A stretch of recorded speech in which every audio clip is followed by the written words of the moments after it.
Can London sustain its position as one of the top innovation and investment hubs globally? Which key sectors are driving London's economy forward? How can the city meet its ambitious sustainability goals? Join us in this episode of the Mercury FDI Tox as we sit down with Citron, the CEO of London and Partners, to unravel the strategies driving London's growth. Thank you very much for joining me today. We're going to be discussing about innovation, investment, and of course, London's path to net zero by 2030. London is it's a global hub. We all know that, of course. But what are the key factors that contributed to this development? You're absolutely right. London is one of the top global cities, and it's also the biggest city for foreign direct investment in Europe and number 2 globally. Why do so many entrepreneurs choose to expand their businesses in London? We think about maybe 6 different factors that really matter. The first is talent. Businesses come to London because it's a very large, diverse talent pool. 4 of the best universities in the world, speak lots of languages, open-minded staff. So talent is the number 1 issue. Customers.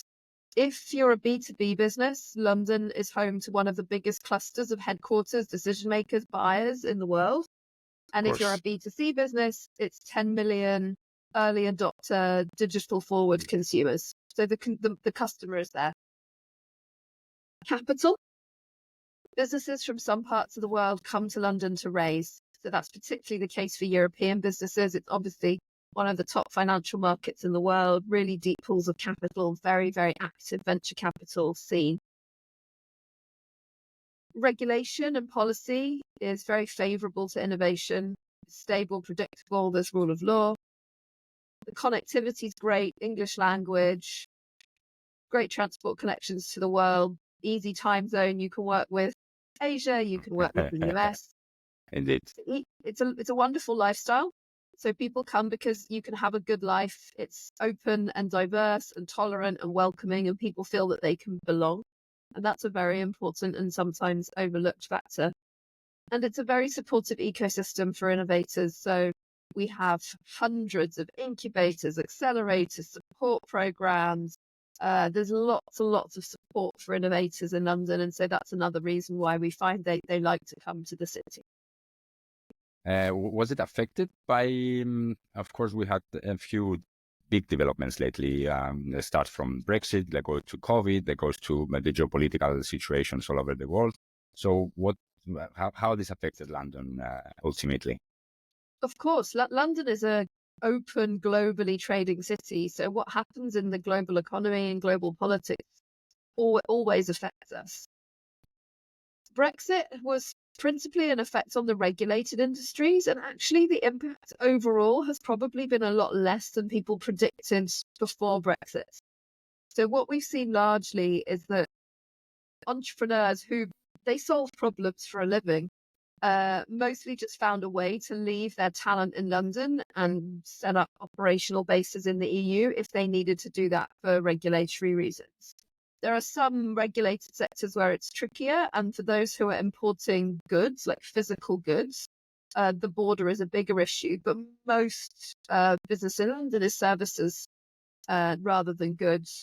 So we've probably been less impacted than other parts of the UK, which are much more goods and manufacturing industries. There's also the talent side, but there again, we found that with new visa regimes, people are finding a way around it. Could you share, of course, some insights on the specific sectors in London, Laura? What are the strongest sectors that are driving this growth? Part of what makes London special is that we have real depth across a very wide range of sectors. And that's quite unusual for a city where they tend to be a bit more specialist. But in London, we see foreign direct investment very strong across fintech and cyber, which is related to our global strength in financial services and professional services. We see climate tech, and other green and clean industries around sustainability being our fastest growing sector, would be green and clean. Yeah. Creative technologies has long been a real strength for London. So that would be around content, gaming, augmented realities, virtual realities, fashion technologies, retail technologies, content, media. And that obviously links to London's historic strengths in culture and creative industries. Life sciences is a real growth area for London, and we're seeing that really taking off, particularly our own homegrown life sciences companies really starting to grow. And then obviously the broader enterprise technology and sort of SaaS businesses, the B2B SaaS, has long been a strength. So we see a lot of whether it's education technologies, project management, enterprise systems, and they tend to do very well in London also. Clearly, in the last few years, many of those businesses are AI businesses of different kinds. So we don't think about AI as a sector on its own, because almost all the investors we deal with now have some element of AI in what they do. But clearly, AI is also a big growth driver. Have you seen it? I mean, since last year, I think, when ChatGPT was launched, then a madness released for AI. Have you seen a spike since last year? Yeah, absolutely. We're seeing a lot more AI businesses coming through, and businesses which are not maybe primarily an AI business, very much using AI within their solutions. We've also seen some of London's long-term investors put significantly more AI investment into London. So we have, for example, Microsoft put a major AI research and development centre into London. Salesforce announced their big AI development centre in London as well. Google has its DeepMind here and has actually, really shifted its research centre of gravity into the DeepMind team as well. So those are not new investors for London. They've been here for a long time, but they're really doubling down on that AI investment. Great. I will come back to AI later. I have one more question for you for the AI, but let's go into sustainability, because that's one of the key points of this discussion. It's becoming a key factor globally. All the cities are running for sustainability, for green energy. What are the practices of London, and how is the agency contributing? Oh, that's a very big question, isn't it? I mean, how do you decarbonize a $1 trillion economy, which is what London is? So look, it's a huge challenge. The mayor has been very committed to a very ambitious pathway to net zero. We all know that some of the biggest factors that drive the carbon footprint of the city are around the built environment. So how do we decarbonize our homes and our commercial buildings? That's a particular challenge for a city like London, because it's an old city. A lot of our housing stock is over 100 years old. The house I'm sitting in now is over 100 years old. So we have major issues with retrofit. And also a lot of our commercial buildings are also very old. So how do we retrofit our buildings? That's a big challenge. We're working on bringing institutional capital into some of that. Then we have energy. We need to really shift towards electric, but that has big implications for our grid and our infrastructure, making sure we've got the infrastructure to support electric vehicles, and decarbonising our public transport with electric buses. So the whole piece around mobility and electrification, which is really important. And then looking at specific industries themselves and how they decarbonize and what their pathways are. As a city, there's been a really strong focus on the transport side and how we decarbonize transport and reduce car use in London. And as you know, London has been a real pioneer in congestion charging, which has actually been very, very effective in London. As an agency, we work in a few different ways. We obviously support climate tech and green technologies to grow in London. And that's really important, because for a lot of these major sustainability challenges, the solution will be in technology. And so finding the most interesting innovations from around the world, bringing them to London and helping them to really get traction in the market, that's a big aspect of what we do. We also help London-based climate innovators. to scale within London, but also to scale internationally. That also supports our decarbonisation. As well as being the inward investment agency for London, we're also the tourism agency for London. And tourism is clearly a sector which has a major carbon footprint issue, not only from aviation, but also from what visitors do when they're in the city. So we've really been working with our partners in the hotels and the visitor attractions to work on how we can decarbonise and reduce waste from the behaviours that visitors have, and also encouraging tourists to London to walk or cycle instead of taking a taxi, to recycle, and all of those good things. 2030 is not so far away. We think that it's far away, but now we're already 2025. So how are you dealing with the targets of net zero? Yeah, it's a really big challenge, I think, for any city.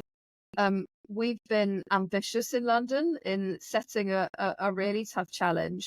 And for us, I think the challenge of retrofitting our buildings is one of the really major ones. And we're really looking at how are we going to do that, and how are we going to change our energy and heating systems at scale. So we're looking, for example, at district heating systems, and our role there is to bring institutional capital in to fund those kinds of major investments. Great. And it won't be that hard for London to bring institutional investment when it comes to this, because first of all, of the name at the end, also for the opportunities over there. Yeah, so it's certainly an asset class that's increasingly in demand, which is interesting. The challenge is for us in London to get organised to bring these opportunities to market, because often it's quite complicated. If you imagine a district heating network, you have local government, regional government, national government, lots of different property owners, infrastructure providers, many different players. And a lot of our role is in bringing the different players together so that we can actually have a proposition that's investable and that we can take to the market. Perfect. And I suppose technology will have a role to play. It can help you a lot when it comes to attracting investment and to maybe separating the opportunities, or providing services to the investors. How do you want to deal with the technology and also AI? Are you going to use AI for your own investment attraction efforts? Yeah, great question. So we are experimenting with AI within a very clear framework, because we're very excited about the opportunities with AI. We think it can be transformational for the work that agencies like us do, but we're also very aware of the potential risks. And so we have set up a very clear framework for how we experiment with AI and how we test safely what we use. But we are using AI, particularly Gen AI, around things like content creation for images and for design. Okay. Our foreign direct investment work at the moment is still very much a personal, high-touch, high-value service. Our biggest asset is our teams of experts. And in our experience, entrepreneurs really value talking to their personal named relationship manager, who will support them for as long as it takes to land in London. And we have clients that we have supported for years to really make that move into London. And I don't see us changing that fundamental model anytime soon. I think you can see opportunities to do some of the more low value work and self-service.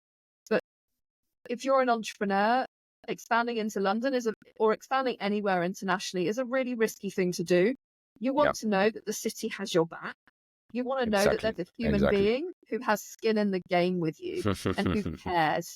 And I think that makes a huge difference. And, we see our net promoter scores are exceptional. Our net promoter scores for foreign direct investment are over 90. And that's because of the quality of the service that we provide. Perfect. Excellent.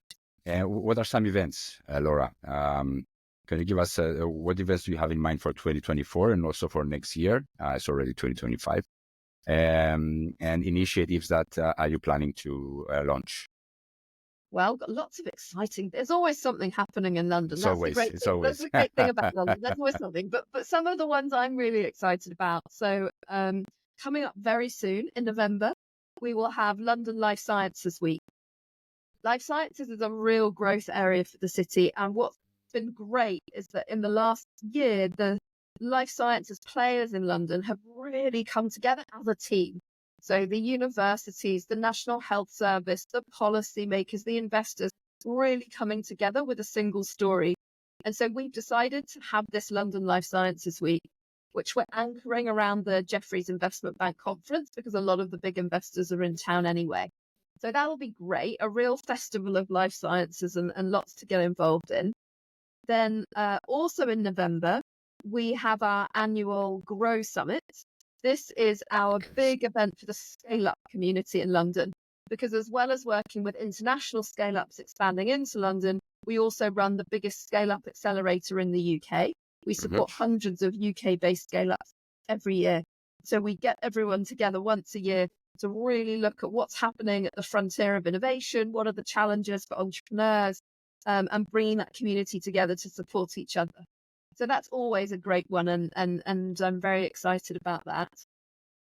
And then looking ahead into 2025, London Tech Week, which happens in June, is always one of the big highlights of our year. So if anyone's listening and thinking about a visit to London, I highly recommend timing it around London Tech Week. Is it around June, you said? It's June, yeah, middle of June. Okay.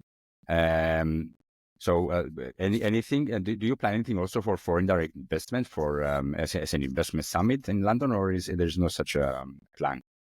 Yeah, we actually just had it. It's done, yeah? 2 weeks ago. So we had our annual summit for our capital investors, for our institutional investors into the built environment just 2 weeks ago. Our Opportunity London Summit.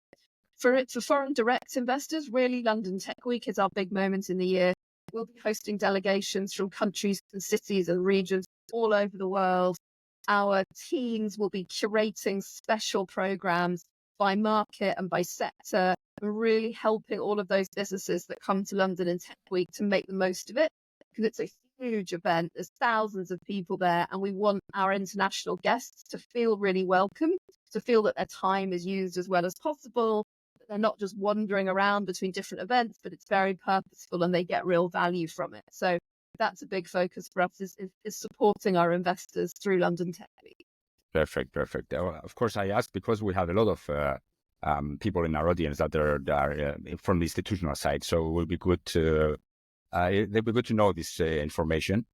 And Laura, you've been the head and the face of London and Partners, a very important agency of a very important city. So we will need, of course, your personal experiences working with the City of London, about your team there, and also your experience in foreign direct investment. I've been doing this job for over 7 years now. I always know how long I've done this job because I started when I was pregnant with my first daughter and she's 7. So I know that it's been 7 and a bit years. And honestly, it has been a privilege and a joy every single day, because every day I get to meet fantastic business leaders and innovators from different sectors, political leaders, entrepreneurs, and it's just fascinating and such a privilege to represent the city. I guess the 2 big things that I've learned, and I think we continue, or 3 things that we continue to try to think about every day. The first is about values. What makes London special is our values. It is a uniquely open and tolerant city where anyone from anywhere in the world, regardless of who they are, can feel welcome and build a good life for themselves. And that spirit of openness is unique, and we have to defend it, and we have to keep thinking about it and talking about it. So I think for me, that's the first thing. The second is always to remember how far away we are from the rest of the world. And it's easy when you're in a city every day to assume a lot of knowledge. You assume that everybody knows what's happening in London, that this area is going up and this new initiative has happened and this new fund has been raised. But actually, if we think about other cities and how much we know about what's going on in Shenzhen or Paris or Bangalore or San Francisco, it's quite limited. So we just have to keep putting ourselves in the shoes of the investor and understand how important a role we have as the navigator, and not to assume that people understand how the city works. Exactly. And then the third thing is that delivery excellence really matters. We can have the best strategies in the world, but if in practice the experience that our investor has dealing with our team is not world class, we won't win. And so we really invest in having the best people, giving them a fantastic offer where we're genuinely helping our clients to win business, to get investment, to find talent, to overcome their operational barriers. We're really focused on excellence in client service, and we track our net promoter score very carefully. We really care what our clients think of us. And I think that has also set us apart from some of the other agencies in this space who perhaps have had maybe a lot more budget than we have, but haven't had the focus on delivery excellence. Perfect. Laura, thank you very much for your discussion. That's what we need to cover. So thank you for being here. And we hope to see you again soon to get the updates from London, and also see how you're doing with your targets, net zero targets, because this is one of the things that we care about. Fantastic. Thank you so much for the conversation. Thank you, Laura. Thank you. Bye. Thanks. Bye.